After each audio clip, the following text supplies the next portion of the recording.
última cena. Y fue hasta cierto punto un ejercicio interesante porque era una narrativa de los hechos como estaban sucediendo. Obviamente le mete ahí un poquito crema ahí a los tacos, ¿verdad? Para hacerlo más interesante. Y me ha interesado mucho el poder platicar con ustedes una serie de eventos extraordinarios. Recuerden que Jesús vino con una misión especial, un propósito especial, pero en el tiempo que Él llegó, Él tenía que todavía cumplir con muchos elementos de la ley antes de que se diera el cambio a lo que ahora conocemos como el nuevo pacto, ¿verdad? Entonces, generalmente cuando hemos estudiado la vida de Jesús, lo hemos estudiado principalmente desde un punto de vista histórico únicamente, pero o las enseñanzas, pues a lo mejor no con el enfoque real o necesario de lo que Jesús estaba viniendo a hacer. Entonces va a ser muy interesante el poder analizar muchas de las situaciones que sucedieron en el tiempo de Jesús, pero bajo el enfoque de lo que estaba por suceder, del establecimiento del nuevo pacto, de la misión y el propósito con el cual Jesús tenía que cumplir. Recuerden que Jesús, y es algo que a lo mejor a veces puede causar un poquito de confusión, normalmente cuando nosotros nos referimos a Jesús, normalmente hablamos de Cristo. ¿Por qué? Porque Jesús fue el nombre del hombre que vivió un periodo de tiempo aquí en la tierra, como un hijo de Dios encarnado para cumplir con una asignación, pero la Escritura nos habla que cuando Él resucita, lo manifiesta como el Cristo, ¿verdad? Entonces, por eso hacemos más referencia a Cristo, o a veces hablamos también, decimos en muchas ocasiones Jesucristo. Pero para poner el contexto, recuerden que ahorita vamos a estar hablando de Jesús, que es el tiempo en el que Jesús estuvo caminando aquí en esta tierra, ¿sí? Bueno, vamos a iniciar, y dentro de la introducción esta que les estaba mencionando, vamos a estar estudiando una serie de acontecimientos desde el tiempo de Jesús, ya como adulto. No vamos a iniciar desde su nacimiento, ¿verdad? Ya como adulto, porque fue ahí en cierta parte de su vida adulta cuando empezó, así lo dicen los teólogos, cuando Jesús empezó su ministerio, ¿verdad? ¿Quiénes saben cuándo empezó Jesús su ministerio? En el bautizo, ¿verdad? En el río Jordán. Ahí fue donde empezó Jesús con su ministerio, y vamos a ver algunos detalles importantes de esto. Y este análisis será desde cuando inicia con su ministerio, cuando empieza en esta edad adulta, hasta el tiempo de su muerte y resurrección. Entonces va a ser algo interesante. Me los iba a cotorrear en Chihuahua, sí me los cotorreé ahí poquito. Se asustaron ahí un poco porque les dije que íbamos a empezar con una nueva serie para que no extrañaran la de Esther. Y les dije que íbamos a estudiar la serie de los Salmos, que nomás tiene 150 capítulos del libro. No se crean, no se crean. Bueno, vamos a ver algunos de sus encuentros que tuvo Jesús en aquel tiempo, las conversaciones más importantes en las cuales se vio involucrado, las enseñanzas más significativas que tuvo, desde ser el maestro, debemos de entenderlo así, el maestro más importante para todo el mundo, hasta ser el sacrificio perfecto para el mundo. Es desconcertante, y bueno, a lo mejor no les había dicho, el título de este mensaje es Un nuevo pacto para todos. A lo mejor ya lo habían visto publicado. Este es el nombre de este tema, Un nuevo pacto para todos, y ahorita vamos a entender por qué hago la aseveración o tengo que especificar que este nuevo pacto que es para todos, ¿verdad? Ahorita lo vamos a ver. Es desconcertante, y esto yo no sé si ustedes lo han analizado. Gracias a Dios que muchos de ustedes han nacido dentro de una casa donde hablamos del nuevo pacto, donde hablamos de la verdad presente, pero hay muchas otras congregaciones donde todavía no hablan del nuevo pacto, donde todavía no hablan de la verdad presente, y esto lo estoy diciendo no con una finalidad de crítica. Me va a empezar a pasar lo de ayer, Beto. Ayer tuve que empezar a acelerar porque se me acababa el tiempo. Ya ven que aquí en Chihuahua avanza el tiempo muy rápido. Y por andar apurado, de repente me aventé unas invenciones ahí de palabras. Dije que la escritusa en vez de la escritura, ¿verdad? Entonces andan con que la tucita y que no sé qué. Bueno, pero en fin. Pero fíjense que es muy desconcertante que como a pesar de ser tan clara la escritura, si ustedes leen los pasajes claves de la Escritura, sobre todo en el libro de Hebreos, es obvio que dice que había un antiguo pacto que ya quedó, deshecho, ¿verdad? Que quedó atrás, que quedó obsoleto y que vino un nuevo pacto. Y sin embargo, muchas congregaciones ni siquiera mencionan el nuevo pacto. Entonces, es desconcertante ver cómo, siendo la escritura tan clara, hay tantas dudas referente a lo que Jesús estaba haciendo, o incluso el desconocimiento de cuál era el propósito de Jesús cuando vino a esta tierra. No solamente fue algo sumamente confuso en el tiempo de Jesús, que ahorita vamos a poder verlo y entenderlo, sino que todavía el día de hoy ya han pasado más de 2000 años y todavía muchas de las congregaciones no entienden lo que es el pacto, el nuevo pacto y la verdad presente, y combinan ambas situaciones, ¿verdad?, en su vida. Jesús, vamos a establecer algunas cosas de lo que vino a hacer o lo que no vino a hacer Jesús. En primer lugar, Jesús vino a establecer algo totalmente nuevo para el mundo. Hasta ese momento no había nada de lo que Jesús vino a presentar.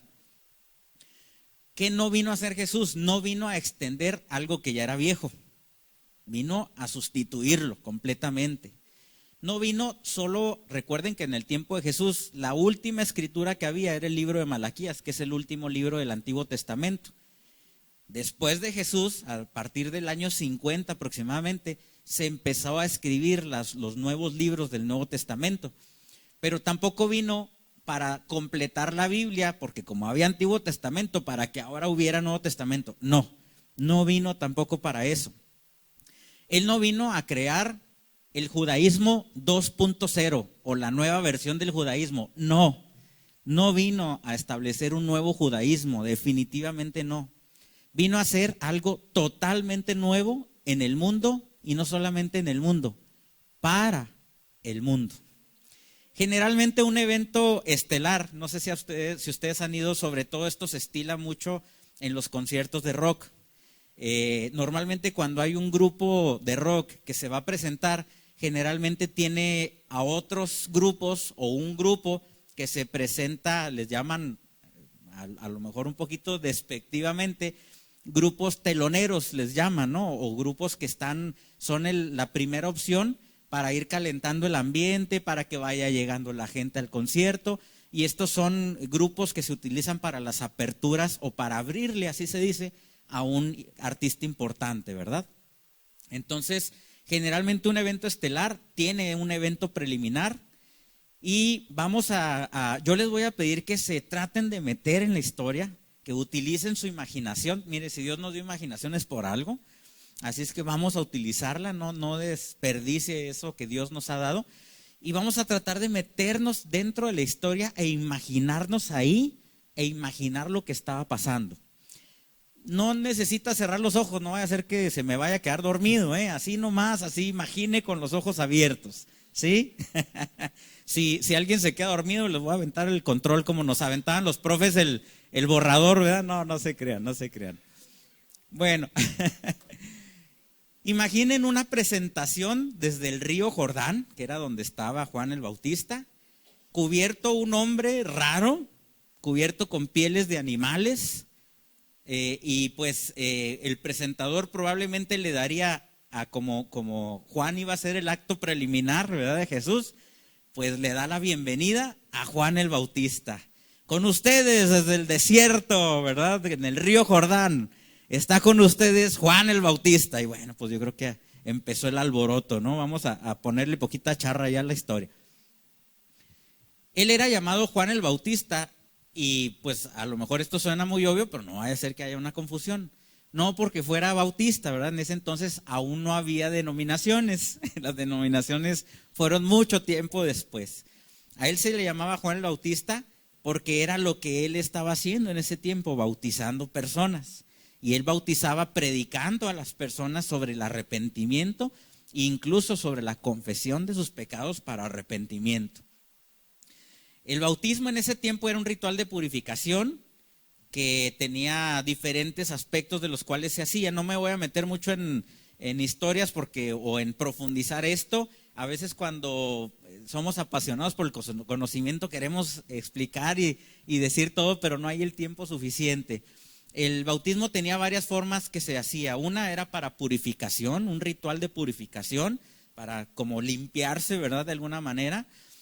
Había también la opción, incluso tenemos el ejemplo en el Antiguo Testamento de un militar, Naamán, si se acuerdan, que le fue enviado a lavarse, esa es la traducción de bautizarse, 7 veces en el río para que desapareciera su lepra. ¿Recuerdan de esa historia?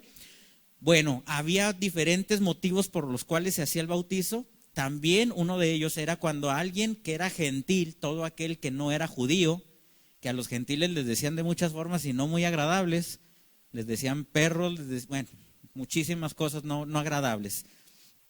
Y cuando un gentil quería convertirse al judaísmo, tenía que pasar por una serie de rituales, entre ellas estaba el bautismo.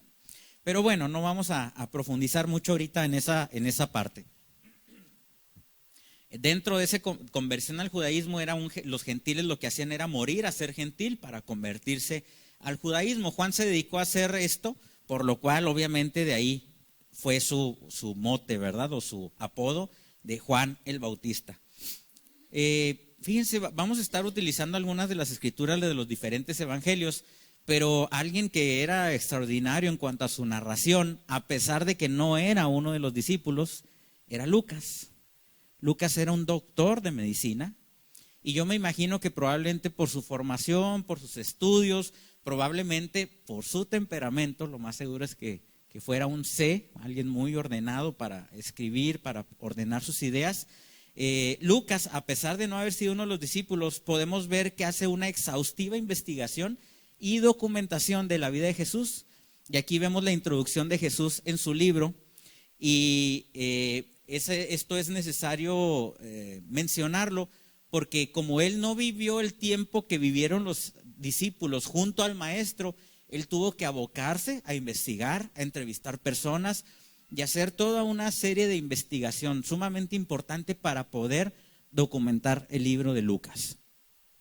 Pero fíjense lo que dice en el libro de Lucas. En el año 15 del reinado de Tiberio César, voy a hacer algunos paréntesis, Tiberio César era el emperador de Roma en ese momento, Poncio Pilato gobernaba la provincia de Judea. Era una provincia sumamente importante de Israel, obviamente, una gran extensión de terreno. Por otro lado, Herodes era tetrarca en Galilea, otra gran extensión de territorio. Su hermano Felipe en Iturea y Traconite y Lisanias en Abilén. El sumo sacerdocio en aquel entonces lo ejercían Anás y Caifás. Yo creo que si nosotros empezamos a leer el libro de Lucas decimos, esto a mí qué me interesa, ¿no? Y a lo mejor hasta nos lo saltamos porque se nos hace aburrido, pero en realidad lo que estaba haciendo Lucas, había una intención en que estuviera documentando esto. Si uno lee esto en la Biblia, como les dije, a lo mejor lo saltaríamos, pero Lucas es como si le dijera a los ateos de ese tiempo y a también a los ateos que habrían de venir tiempo más adelante, estos son los hechos reales, con nombres reales y en tiempos reales, documentado para que no haya duda de que estos fueron hechos fehacientes y que es una realidad que esto sucedió. Entonces ahí podemos ver la estructuración que empieza a hacer Lucas para tener bases de lo que estaba hablando y relatando. Esto no era un tiempo, yo creo que la mayoría, si alguien nos empezara a contar de esta manera, imagínense ustedes a Lucas como escritor de la Biblia, que nos empezara a relatar así el libro de Lucas. En un tiempo lejano, en una galaxia muy, muy lejana. ¿De qué se acordaron algunos? No, bueno, pues a lo mejor también dice algo así, pero Star Wars así dice, ¿verdad? La guerra de las galaxias. A lo mejor si hubiera empezado a hablar de esa manera, a lo mejor diríamos, no hombre, pues se va a aventar un cuentón bárbaro, ¿verdad? Este cuate. O imagínense que hubiera dicho, hubo una vez en un lugar muy, muy lejano, un reino desconocido, que empezara a contar la historia así, pues nos acordaríamos a lo mejor de las historias de las princesas, ¿verdad? Y no sé qué tantas cosas. Entonces, ¿perdón? Del oriente, ¿verdad? Entonces, definitivamente no, él estableció un sistema metodológico para escribir, donde científico, porque él era un científico, con datos, tiempos y todo estructurado de una manera extraordinaria. Él en realidad estaba documentando un hecho histórico con referencias en el cual en su libro estableció un sinfín de detalles. Yo creo que Lucas, imagínense ustedes ¿cómo se llaman? Los que buscan geólogos, los geólogos o historiadores, cuando descubren una civilización que no se había encontrado anteriormente, los antropólogos, ¿qué darían por encontrarse escritos como los que hacía Lucas? Porque ahí vendría todo explicado de una manera extraordinaria. Pero vamos a ver qué estaba sucediendo ahí. Lucas estaba describiendo al emperador de Roma, los gobernadores de Judea y Galilea, gobernadores de las provincias y quiénes eran los sumos sacerdotes de Jerusalén. Dato importante, la mayoría, o si no es que todos, creo que todos los que mencioné, eran hijos de Herodes el Grande. Que Herodes el Grande era el rey que, si ustedes recuerdan, fue quien había mandado matar a todos los niños menores de 2 años para exterminar a Jesús. Jesús, desde su nacimiento había una sentencia de muerte sobre su cabeza. Recordamos la historia, los reyes de Oriente llegaron con Herodes, le dijeron: ¿dónde está el rey? Porque venimos a adorarlo. Y dice: pues si yo soy el rey. Y dice: ¿cómo que anda otro rey por allá? No se podían permitir los reyes de ese tiempo que alguien pudiera ocupar lo que era su reinado. Entonces ellos se encargaban de eliminar prácticamente a cualquiera que pudiera tener la posibilidad de ser rey. Entonces es como si Lucas les estaba diciendo al describir esto: tengo la atención de todos ustedes, ¿saben de qué periodo les estoy hablando? ¿Y quiénes son estas personas? Dicho sea de paso, si recordamos que todos estos personajes eran hijos de Herodes, pues yo creo que Jesús sabía que podía haber todavía problemas con ellos, porque eran quienes sabían, o quien el padre de ellos, quien había decidido quitarle la vida. En aquel entonces la palabra de Dios llegó a Juan, hijo de Zacarías, en el desierto. Esto, a Juan, hijo de Zacarías, obviamente está hablando de Juan el Bautista. Acudía a él la gente de Jerusalén, de toda Judea y de toda la región del Jordán. Por algo Lucas está estableciendo las provincias. Es impresionante, si ustedes se ponen a pensar, hoy si decimos, están llegando aquí a Agua Viva gente de Mioqui, de Lázaro Cárdenas, pues en un ratito llegan aquí. Pero en aquel entonces no había vehículos. Para que se trasladaran desde esas distancias, habían personas que tenían que emprender su viaje incluso un día antes para poder llegar a ese lugar. ¿Y qué era lo que estaba pasando en ese lugar que estaba trayendo la atención de toda Israel, de toda Jerusalén, de todo el pueblo judío? Era algo impresionante. Imagínense toda esa gente desde lugares lejanos llegando ahí con Juan. Miles de personas acudían, y esto era un problema, ya que en ese tiempo se habían levantado movimientos donde personas decían ser el Mesías. La Escritura documenta que hubo personas que decían que eran el Mesías. Recuerden que el Mesías estaba profetizado desde mucho tiempo antes. Entonces había gente que era el ambiente que se vivía en ese tiempo, una gran expectativa por los judíos de que llegara un Mesías. Ellos creían o entendían que el Mesías era para liberarlos del Imperio Romano y levantar una gran nación, a Israel. Sin embargo, hubo algunos que dijeron ser Mesías, se hicieron movimientos revolucionarios hasta cierto punto, y obviamente el Imperio Romano tuvo que exterminar esos levantamientos que hubieron en su tiempo. Pero cuando había nuevamente el hecho de que una persona tuviera tanto jalón con la gente, de que fuera alguien tan atractivo para la gente, lógicamente no solamente para los gobernadores judíos, sino también para el Imperio Romano, esto representaba un problema y algo que se tenía que resolver. Nada más como dato histórico, dije que no iba a comentar muchas cosas, pero no me aguanto. El Imperio Romano, una de las características positivas o buenas que tenía era que, a pesar de que tenía territorios conquistados, les respetaba a los territorios respetados, a los pueblos conquistados, les respetaba que pudieran seguir con su religión, que tuvieran sus propios gobernantes y que tuvieran algunas de sus costumbres. Entonces, por esta razón, había gobernantes de las regiones, más aparte también había gobernantes romanos, ¿verdad? Porque pertenecían al Imperio Romano.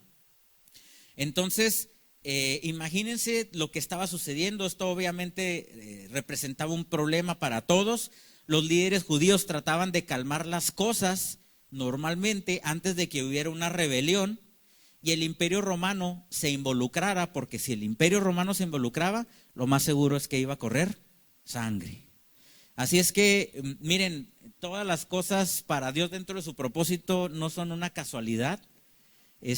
Recordemos que de alguna manera el Imperio Romano fue quien llevó a cabo la ejecución de Jesucristo, pero fueron los sumos sacerdotes quienes le entregaron, las autoridades religiosas fueron los que le entregaron. Como ellos no pudieron discernir y entender, dice la Escritura, que Dios cegó la vista, ¿verdad?, de los judíos, pues ellos, con tal de que no hubiera una rebelión, que no hubiera un problema, pues entregaron a este Mesías, que nosotros sabemos que en realidad sí lo era. Los romanos hablaban con los líderes religiosos y les decían: mantengan a esta gente bajo control, porque si ustedes no lo hacen, nosotros lo haremos y no les va a gustar la manera en cómo lo vamos a hacer. Recuerden que el Imperio Romano era un imperio fuertísimo, militarmente hablando, eran muy sanguinarios, crueles, ¿verdad? Recuerden que castigaban en el teatro romano, en el circo romano, mandaban a gente a que fueran devorados por los animales, y bueno, era una cultura sumamente violenta. Hasta ese momento Herodes y sus hijos habían mantenido bajo control esta situación, pero de pronto, ahora sí, métanse muy bien en la historia y traten de imaginarlo. A las orillas del río Jordán, mientras este hombre predicaba, miles de personas se acercaban a escucharlo y se trasladaban desde las otras ciudades hasta un lugar en el desierto para escuchar a este hombre hablar. Yo creo que el gobierno dijo: algo está pasando aquí, tenemos que hacer algo. Los líderes religiosos se asustaron, ¿verdad?, con todo esto. Pero no solo era el mensaje que Juan el Bautista estaba comunicando lo que le preocupaba a los religiosos, sino que era tan fuerte la estructura religiosa que había en ese tiempo. La clase religiosa era la clase más importante dentro de los judíos y eran los únicos que tenían la autoridad para manejar los asuntos espirituales o religiosos. Y cómo era posible que en ese momento Juan el Bautista, jalando a toda esa multitud, les dice que confesaran sus pecados para ser bautizados. ¿Qué era lo que estaba pasando? Juan estaba teniendo una intromisión en algo que a él no le correspondía. Aún y cuando Juan venía de una descendencia sacerdotal, él no era un sacerdote en ese momento y no podía ejercer funciones sacerdotales porque no le correspondían a él. Y como les digo, la clase religiosa de esa época era sumamente dura, celosa de sus actividades y, ¿por qué no decirlo?, faltos de misericordia y de muchas cosas.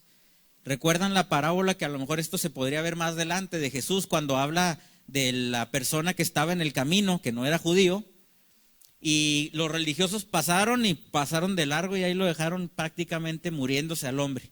Y vino un samaritano a brindarle atención, un gentil, un pagano, como luego se les decía, que los judíos odiaban a los paganos, y él es quien lo atiende, lo lleva, lo hospeda, le cura sus heridas, y Jesús les dice: ¿quién fue más misericordioso, ustedes religiosos o este samaritano? Y pues tienen que reconocer los judíos que había sido el samaritano. Entonces eran sumamente celosos de sus tradiciones. Entonces obviamente estaban enojados, molestos por las cosas que Juan el Bautista estaba haciendo. Los judíos tenían un sistema muy complejo para la confesión de sus pecados y había un orden de cómo hacerlo. Tenían que ir al templo, presentar un sacrificio y hacer todo un ritual dirigido por la clase sacerdotal exclusivamente de ese tiempo, quienes eran la autoridad en esa materia en este tiempo. Entonces, imaginen ustedes a alguien que no era absolutamente nadie en el sistema religioso, en medio de la nada, en el desierto, y a quien se presentaban la gente para arrepentirse de sus pecados. Esto definitivamente fue algo que les molestó verdaderamente a ellos. Estaba ejerciendo una función, como ya lo dijimos, que no le correspondía. Y fíjense lo que dice Mateo 3:6. Cuando confesaban sus pecados, él los bautizaba en el río Jordán. Yo no quiero ni imaginarme los corajes que estaba haciendo ahí el sumo sacerdote, doctor. Estaba haciendo unas rabietas ahí impresionantes. Un predicador considerado loco por la gente, en medio de la nada, predicando, y todo el mundo, a pesar de lo loco y de todo lo que pudieran decir, toda la gente queriéndolo escuchar y trasladándose hasta donde él estaba. Dice mi papá que tenía a lo mejor sangre oaxaqueña, porque lo que él comía eran langostas, pero no langostas de las que hablábamos ahorita, Sabinita, eran langostas de chapulines. Chapulines, miel silvestre, comía puras cosas raras este señor. Entonces la gente decía que tú y yo estamos medio locos, ¿verdad? Y tocados también. Vamos a leer lo que dice Juan 1:7, dice de la siguiente manera: vino un hombre llamado Juan, refiriéndose obviamente a Juan el Bautista, y fíjense lo que dice, para que si usted piensa que usted está medio chisqueadón, medio destrampes o lo que sea, Dios puede usar a quien quiera, ¿eh? Así es que no se me desanime. No es cierto. Dios lo envió como testigo para dar testimonio de la luz, a fin de que por medio de él todos creyeran. Juan 1:15 dice lo siguiente: Juan dio testimonio de él y a voz en cuello, o sea, gritando prácticamente, proclamó: este es aquel de quien yo decía, el que viene después de mí es superior a mí, porque existía antes que yo. Yo creo que la gente le decía: a ver, espérate, Juanito, espérate, reborújamela más despacio, ¿no? ¿Cómo dices tú que el que viene después de ti es superior a ti porque existía antes que tú? Juan había nacido primero que él, recuerden que eran familiares, ¿se acuerdan? Entonces, qué interesante y qué locuras eran las que seguía diciendo este loco. ¿Qué quieres decir? Bueno, pues de que yo estoy aquí primero, pero él ya era antes de que yo existiera, pero no lo habíamos conocido anteriormente. Y cuando él aparezca, todo estará listo. Y veamos lo que Juan escribe acerca, el discípulo Juan, en su libro de Juan, veamos lo que dice acerca de Juan el Bautista. Pues la ley fue dada por medio de Moisés. Recuerden que en ese tiempo la ley era lo más importante para los judíos y era algo totalmente sagrado. Aún el día de hoy lo es para ellos. Los judíos siguen respetando la ley como en aquel tiempo. Y la ley estaba en el templo, en el lugar santísimo, el lugar a donde solo el sumo sacerdote podía entrar una vez al año. ¿Recuerdan que los tenían que amarrar? Las tablas de la ley estaban dentro del arca del pacto, que estaban en el lugar santísimo del templo. Y los amarraban, y el traje del sacerdote tenía campanillas. Y la cuerda con la cual lo amarraban también tenía campanillas. ¿Por qué? Porque los sacerdotes, el sumo sacerdote, que era el único que podía entrar al lugar santísimo, tenía que hacer un rito de purificación, porque si no se purificaba al entrar al lugar santísimo, como el chinito, ¿verdad? Cuello como el chinito, por sus pecados, porque como era un lugar santo, no podías entrar si no habías hecho un rito de purificación. Entonces, si las campanitas dejaban de sonar, pues quería decir que ya no se movía el sacerdote, que lo más seguro es que había fallecido, y empezaban a jalar la cuerda para sacar al sacerdote de ese lugar.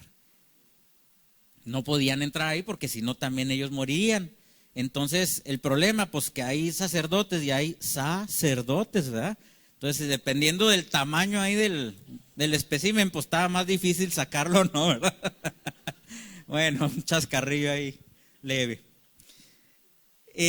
La ley estaba en el templo, en el lugar santísimo, el lugar a donde solo el sumo sacerdote podía entrar una vez al año. Lo amarraban para ir al arca. Los rabinos podían enseñar de Moisés, pero no podían añadir absolutamente nada a sus enseñanzas. Tenían que ser sumamente puntuales en lo que la ley decía. La gente incluso moría por proteger la ley. Mientras que la gracia y la verdad, dice este versículo de Juan, mientras que la gracia y la verdad nos han llegado por medio de Jesucristo. Esto definitivamente era un contraste entre lo que era anterior y lo que venía a ser establecido, lo nuevo que estaba sucediendo. No solamente era el fin de algo, sino era algo que sustituía algo que ya no iba a tener validez. En Juan 1:19 dice lo siguiente: este es el testimonio de Juan, cuando los judíos de Jerusalén enviaron sacerdotes y levitas a preguntarle quién era.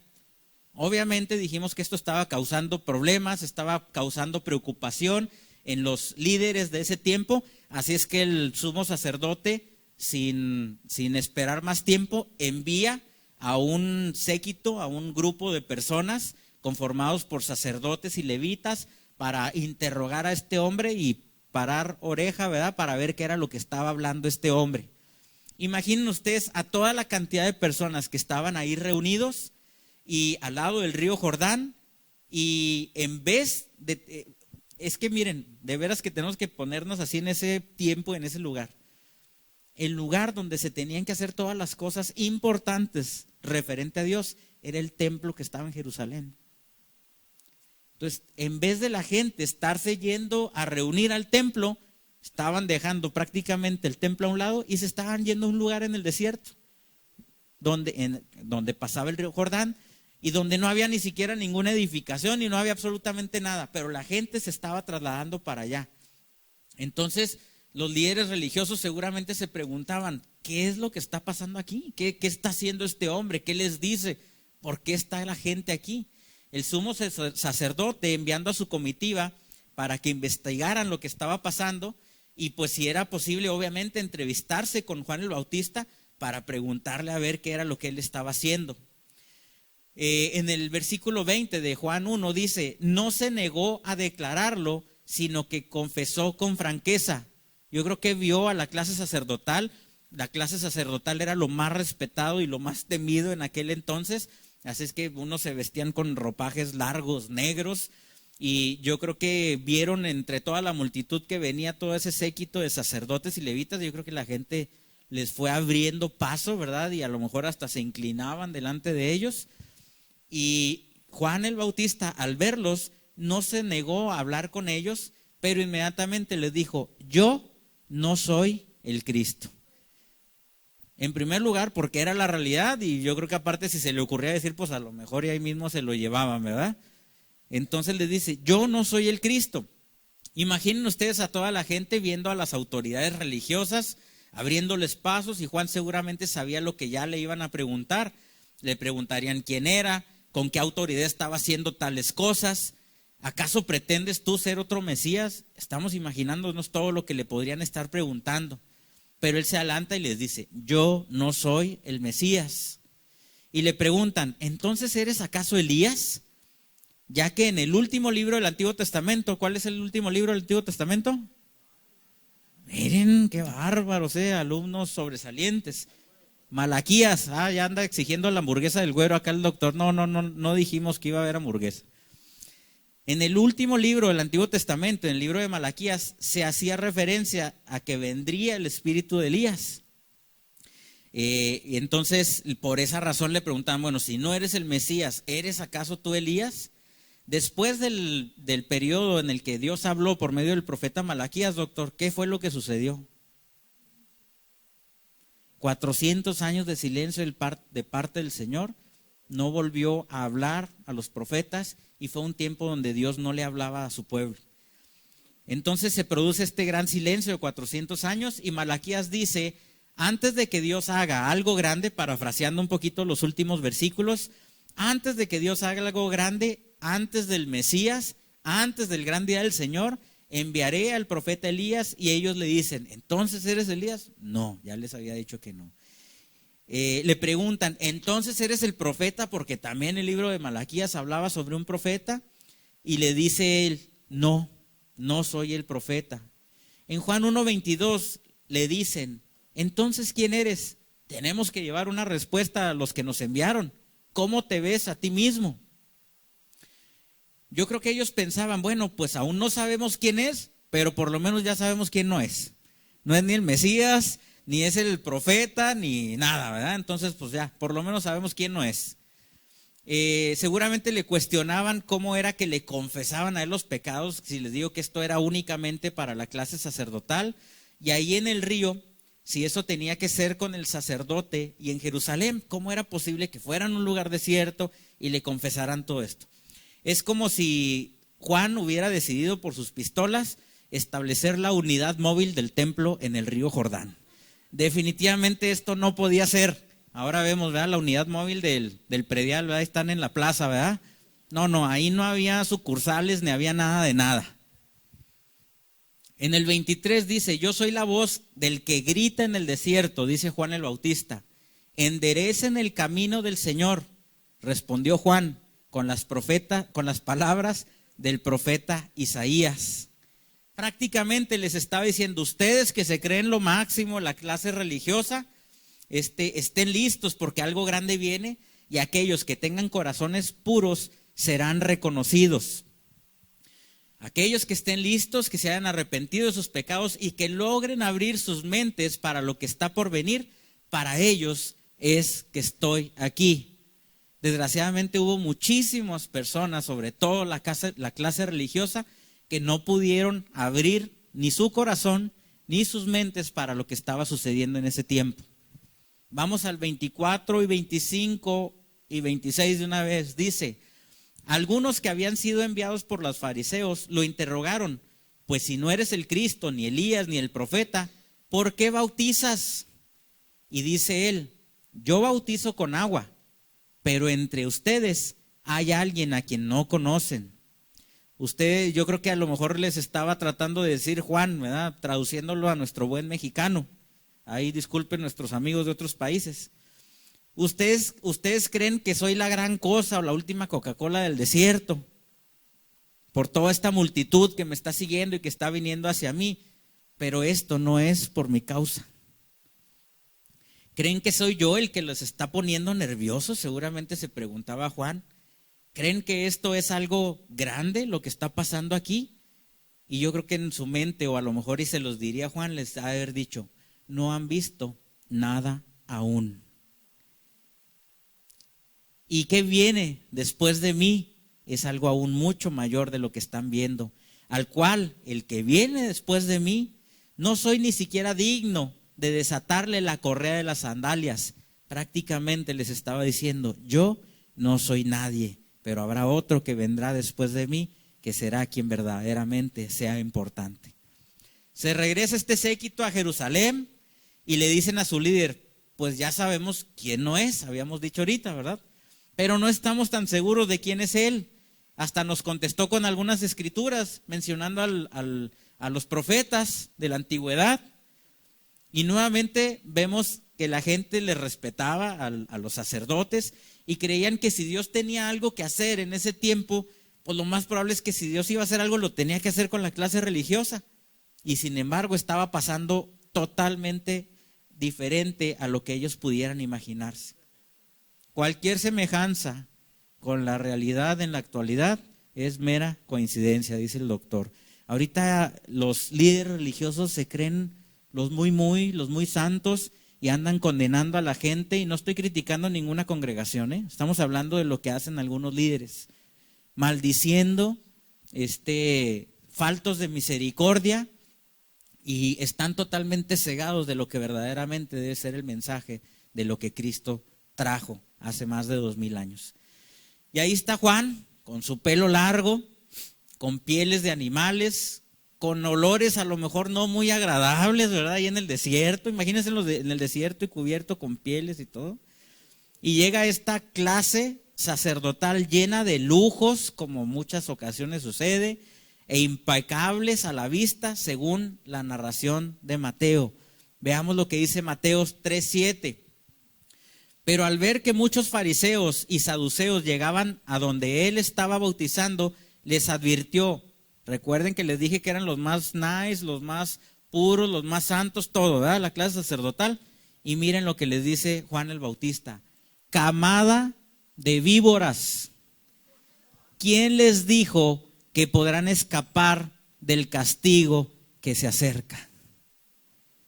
Si hoy en día, y no estoy condenando ni juzgando, si hoy en día hay religiosos, hay líderes religiosos que no están asumiendo la postura correcta de parte del Señor, a esos religiosos que lean ese pedacito para que vean y recapaciten.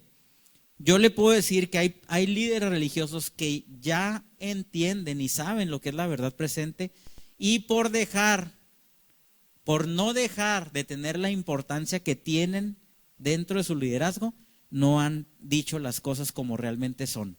Dios tendrá que tratar con ellos, a nosotros no nos corresponde hacer nada. Y habrá otros que todavía no lo entienden y no les es revelado. Pues le pedimos a Dios que tanto a los que están mal como a aquellos que aún no entienden, que el Espíritu Santo les pueda revelar esta gran verdad. Se suponía que ante la gente, dijimos, la clase religiosa eran los buenos, quienes trabajaban para Dios, todo el mundo lo respetaba y temía, y sin embargo les dice Juan estas durísimas palabras. Les estaba diciendo que algo se acercaba y que no podían escapar de eso. Dice en el número 8, Mateo 3:8, produzcan frutos que demuestren arrepentimiento. Imagínense lo asombroso que era que alguien confrontara a la clase religiosa de ese tiempo y se atreviera a hablarles de esa manera. Es algo inconcebible. Ellos eran quienes supuestamente guardaban la ley y Juan les estaba diciendo que eran transgresores de la ley y que sabía lo que incluso había dentro de los corazones de cada uno de ellos. Obviamente, a partir de esta situación empieza a haber una gran tensión. Ya de por sí había nervios en el ambiente, pues esto fue una confrontación frontal a la clase religiosa de la época. Y todo esto estaba sucediendo justamente antes de que Jesús empezara su ministerio. Juan el Bautista les estaba dando un aviso que al final de la religión había llegado y la falta de compasión que tenían estaba llegando a su fin. El tiempo de juzgar a todo el mundo trayendo cargas y condenación que decía la Escritura que ni siquiera ellos mismos podían llevar, los fariseos, y juicio a las personas estaba llegando a su fin. Y les daba una advertencia: prepárense para lo que viene, gente religiosa. Y sucedió el momento que toda la nación estaba esperando, lo que había sido prometido a todo el mundo. Estaba a punto de suceder algo verdaderamente extraordinario. Dice el versículo 28, todo esto sucedió en Betania, al otro lado del río Jordán, donde Juan estaba bautizando. Y noten el detalle de lo que dice a continuación en el 29. Al día siguiente, aparentemente de que se habían ido, hablando de los religiosos, ¿verdad? Juan vio a Jesús que se acercaba a él. Juan lo había visto a la distancia y vio que Jesús estaba acercando a él. Nada que ver con la comitiva religiosa que había venido. Jesús venía solo. En ese entonces todavía no tenía todavía no tenía Jesús el encuentro con sus discípulos. Iba caminando solo y yo creo que la gente ni le abría paso ni nada. Lo veían como alguien normal, común y corriente. Pero seguramente cuando se acercaba a él, Juan obviamente sí lo tuvo que haber reconocido. Se ven uno al otro y en ese momento justo donde Jesús de Nazaret es cuando llega a su nivel de madurez para iniciar con su misión. ¿Cómo sabemos que llegó a su máximo estado de madurez para poder iniciar con su ministerio? Porque si ustedes recuerdan, cuando Juan el Bautista le bautiza, dice la Escritura que se oyó una voz del cielo que decía que este es mi Hijo amado en quien tengo complacencia. Y exactamente como dice aquí el doctor, cuando habla de hijo, recuerden que esto ya lo habíamos estudiado con anterioridad. Cuando dice este es mi Hijo amado, recuerden que hijo tiene diferentes palabras. A nosotros nos lo traducen igual en el griego, tecnón, tecnión y huios. Si ahí hubiera dicho, este es mi tecnón amado en quien tengo complacencia, estaría hablando de un niño pequeño en cuanto a su nivel de madurez y edad probablemente. Pero la palabra que Dios utilizó para escribir esta cita fue, este es mi huíos amado en quien tengo complacencia. ¿Qué era lo que Dios estaba diciendo? Este es mi hijo maduro en quien yo me complazco. Y recuerden que había una ceremonia que le llamamos la ceremonia de adopción, o la huoitesía, que era cuando un padre reconocía la madurez en su hijo, reconocía la responsabilidad que había en él, y no solamente eso, sino que le transfería toda la autoridad y le daba la posibilidad de manejar incluso los asuntos del padre. Entonces, esto fue algo maravilloso, porque en ese momento el padre reconoce la madurez del hijo y le dice: aquí están todas tus cartas, todas tus credenciales, aquí está todo lo que necesites para que lleves a cabo la función que yo te he encomendado. Y por si fuera poco, sabemos que Juan el Bautista describe que había descendido una paloma, ¿verdad?, que era el Espíritu Santo, y se había posado sobre él, un símbolo del Espíritu Santo. Entonces fue no solamente reconocido por el Padre, sino también dotado del acompañamiento del Espíritu Santo para su misión. Qué extraordinario, ¿verdad? Denle un aplauso al Señor.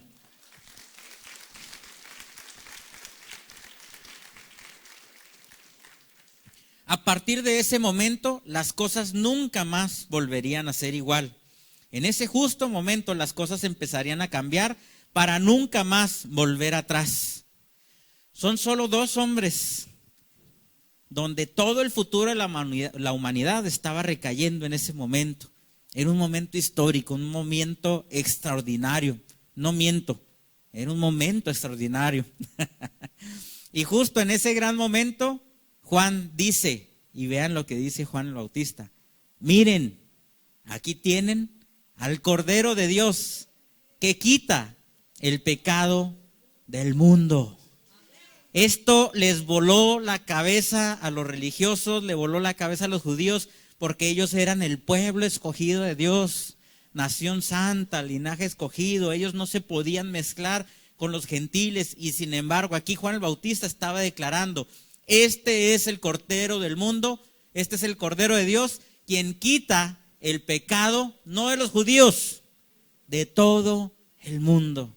Qué extraordinario y qué felices estamos de haber sido considerados por nuestro Padre Celestial para poder ser tomados en esta situación. No les estaba preguntando, no les decía: a ustedes qué creen, cómo la ven, será cierto, qué piensan ustedes de Jesús. Dice: miren, y todo el mundo se puso bien atento, yo creo, cuando él dijo miren, y les vuelvo a citar lo que dijo: aquí tienen al Cordero de Dios que quita el pecado del mundo. Seguramente venían a sus mentes las enseñanzas de los corderos. De por sí ya pensaban que estaba medio loco Juan el Bautista, ¿verdad? Y luego les dice que Jesús es un cordero. Pues yo creo que en este cuate ya totalmente se deschavetó, ¿verdad? Pero algunos entendidos probablemente empezaron a recordar las historias en las escrituras, ¿verdad? No, en las escrituras del Cordero Pascual, ¿verdad? El primer cordero, bueno, hubo otro en el Génesis, pero del cordero utilizado, ¿recuerdan?, en Egipto para proteger a los hijos primogénitos. Y posteriormente, cuando a Abraham se le pide que sacrifique a su hijo y que Dios provee el cordero para ese sacrificio, yo creo que a muchos les estaban dando vueltas estas escrituras en su cabeza.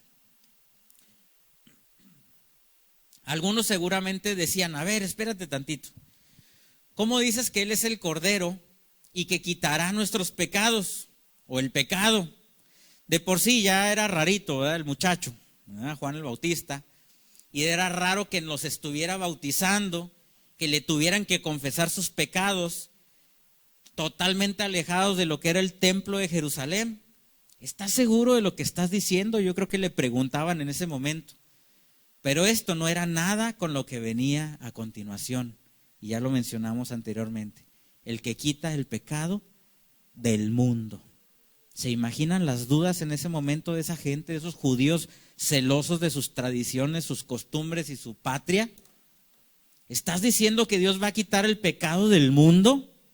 ¿También el pecado de los paganos? ¿No solo el de los judíos? ¿El pecado de nuestros enemigos? ¿El pecado romano, aquellos a los que les decimos perros? ¿Estás diciendo que vas a quitar el pecado de ellos también? De los romanos, que era una cultura totalmente depravada y loca y perversa. Los romanos seguramente eran miembros, algunos ahí, del TAP. ¿Saben lo que es el TAP? Dragones Anónimos de Agua Viva. Seguramente los romanos eran miembros del TAP, porque si yo no sé si ustedes lo sabían, hacían unos festines y unas comidas increíbles. Yo creo que hubiéramos querido darnos una vuelta algunos, ¿verdad? Pero ellos exageraban las cosas, comían hasta más no poder y tenían incluso lugares que les llamaban vomitorios para poder vomitar y seguir comiendo. Ellos se entregaban a sus pasiones y a sus deseos de una manera desenfrenada en todos los aspectos. No quiero entrar en otros temas. Dice el doctor, no, ya párale. Y no iba a decir, doc, no se preocupe. Entonces, imagínense el impacto para los judíos decirles que estos locos, degenerados, destrampados, Dios había decidido perdonar el pecado de ellos también. Juan, ¿por qué Dios haría eso? Está bien que eres una buena persona, pero espera, nuestro sistema religioso nos enseña que estamos separados del mundo, que no podemos juntarnos con la chusma, como diría el Chavo del Ocho, ¿verdad? O no sé quién era el que decía, pero ¿quién? Kiko, perdón. Pues sí, pues la chusma era el Chavo, ¿verdad? No comemos de la comida que ellos comen, no usamos la ropa que ellos utilizan, no nos mezclamos con ellos, ni siquiera vamos a sus casas, ni ellos vienen a las nuestras. Solo permitimos entrar a un solo lugar santo, por decirlo así, en aquel tiempo, a los gentiles o paganos, que era el atrio de los gentiles.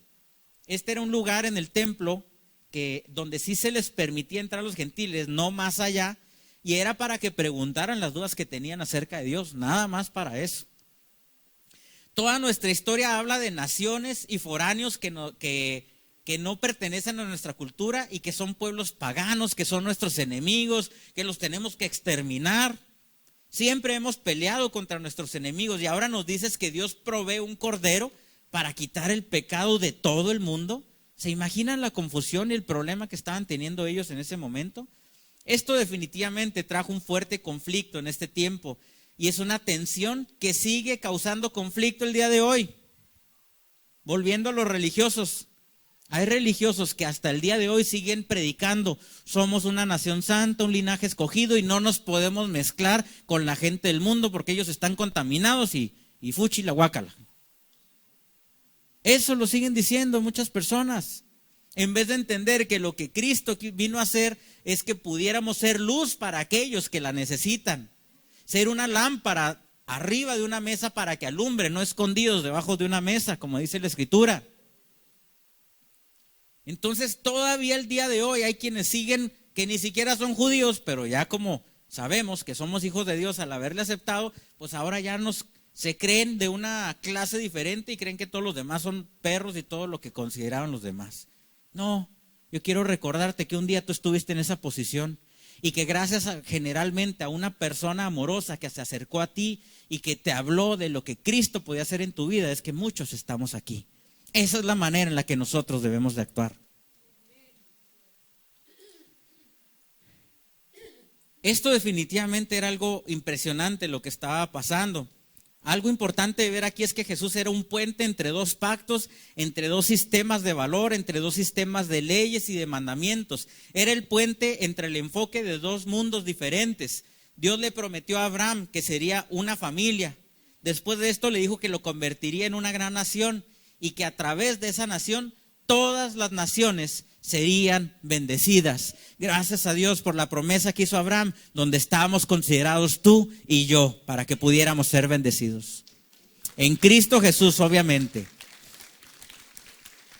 Jesús nació dentro de un pacto, pero para introducir uno nuevo. Dios decidió hacer de las personas capullos, donde pudiera ser implantada la vida de Cristo para que pudiera ser mostrada ante todos los demás y que nosotros mismos pudiéramos ser transmisores de la vida de Cristo a otras personas. Nació una nueva creación que estaría disponible para todo el mundo. Venía a establecer un pacto que dejaba sin efecto a los pactos anteriores o al pacto anterior que estaba en ese momento vigente, que era el antiguo pacto. El primero fue establecido, o este pacto, el antiguo pacto, porque hubo otros anteriormente. El antiguo pacto fue establecido entre Dios y una nación en el monte Sinaí. En este pacto, además de los 10 mandamientos, le entrega a Moisés más de 600 mandamientos por medio de los cuales operaba ese antiguo pacto.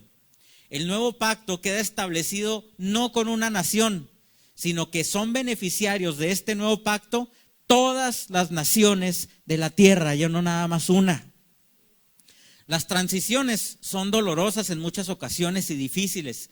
Aquellos a quienes más beneficia un estatus están menos dispuestos a dejar pasar esas cosas. El sistema religioso se beneficiaba de la posición que tenían. Tenían muchas cosas a su favor, eran la clase más importante, la más influyente, la más respetada. Les estaban pegando en lo que más lo que más querían. Por eso se resistían tanto a este cambio. Cuando Jesús aparece, el sistema religioso era sumamente rico, poderoso, y de acuerdo a Jesús estaba totalmente corrompido.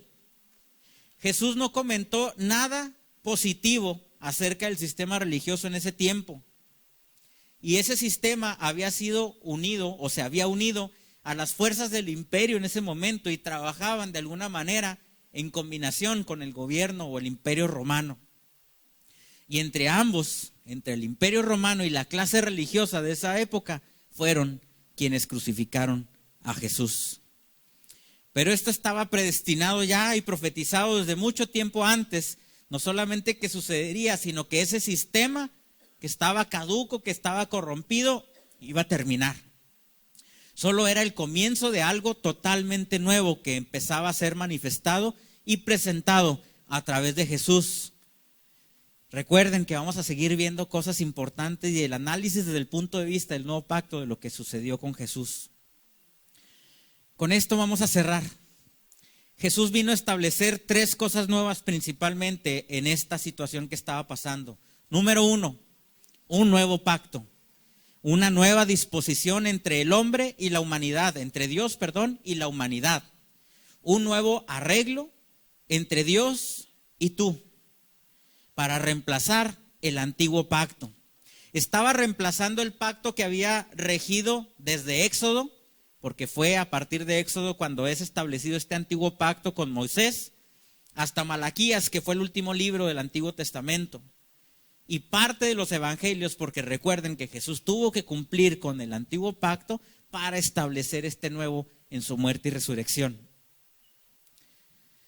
Estaba reemplazando el pacto que había regido desde Éxodo hasta Malaquías y parte de los evangelios. A veces se requiere o se quiere entender, mejor dicho, el antiguo pacto o queremos combinar ambos pactos y no se entiende que el nuevo pacto sustituyó al antiguo.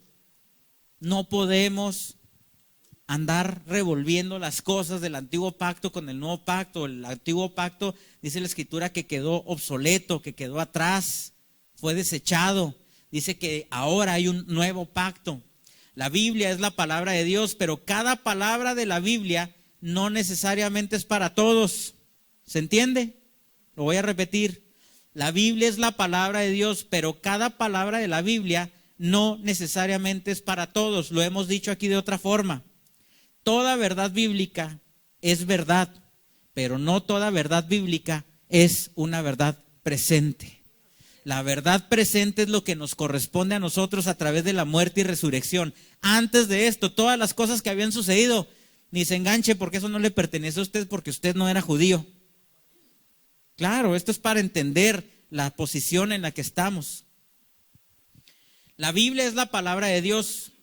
Debemos de estar conscientes que esto es verdad. Cuando no lo entendemos de esta manera, inevitablemente esto va a ocasionar confusión en la gente y error. Si hay gente que ha puesto en duda su fe por las cosas que pasaban en el antiguo pacto, han dudado innecesariamente, ya que era algo que no nos correspondía a nosotros el antiguo pacto. Ahora, a partir del nuevo pacto, de lo que sucedió después de la muerte y resurrección de Jesucristo, es lo que nos corresponde entender y aprender a cada uno de nosotros. Número 2, un nuevo mandamiento. Y esto, alguien ahorita dio una palabra, no sé si fue Yoli, creo que sí. Un nuevo mandamiento. Y esto es sumamente poderoso. Los judíos tenían a Moisés como el único al cual se le había entregado la ley. Era razonable que cuestionaran lo que Jesús estaba estableciendo, porque para ellos su máxima figura era Moisés en ese momento. Jesús tomó todos los mandamientos y los redujo solo a 2. Y en su acto final estos 2 los redujo a 1. Hay quienes saben esta escritura y dice que toda la ley se resume en 2 mandamientos. El segundo, ¿recuerdan cuál es el segundo mandamiento? Amarás a tu prójimo como a ti mismo. Y el número 1 es amarás al Señor tu Dios por sobre todas las cosas. Si amamos a nuestro prójimo como a nosotros mismos, no habría problemas, no habría rencores, no habría tantas cosas que hay en este tiempo. Y todo se resume en el primero, porque si realmente amáramos a Dios con todo, lo segundo sería una consecuencia natural. Así es que entendamos que esas son las leyes que nos rigen en este tiempo. Un solo mandamiento para este nuevo pacto que sería ejecutado por un nuevo movimiento. Y con esto llegamos al tercer punto, la eclesía, tú y yo. Jesús se introduce en el agua, llega con Juan y le dice, bautízame. Y Juan le dice, ¿estás bromeando? Le acabo de decir a la multitud que ni siquiera soy digno de desatar tus sandalias. Yo no te puedo bautizar. Jesús seguramente ha de haber sonreído y le dijo, Juan, debemos hacerlo así, para que la gente pueda ver e identificar que se está estableciendo algo nuevo y diferente. Así es que bautízame. Juan lo hizo y así fue como comenzó a poder llevar a cabo la tarea que el Padre le había encomendado a Jesús. Dios hizo la promesa a Abraham que finalmente sería cumplida a través de un hombre que vino como el Cordero de Dios para quitar el pecado del mundo, tu pecado, el pecado en general. Pero antes de todo esto, hay sermones por decir, hay historias que contar, hay enfermedades que Jesús tuvo que sanar, multitudes que alimentó. Y Jesús tenía que hacer todas esas cosas para que la gente pudiera ver que Dios estaba haciendo algo nuevo para ti, para mí y para el mundo. Y dándonos la pauta para ver lo que su eclesía, su amada esposa, la iglesia, tú y yo, podíamos hacer con Él impartido en nosotros. Un nuevo pacto para todos. Muchas gracias.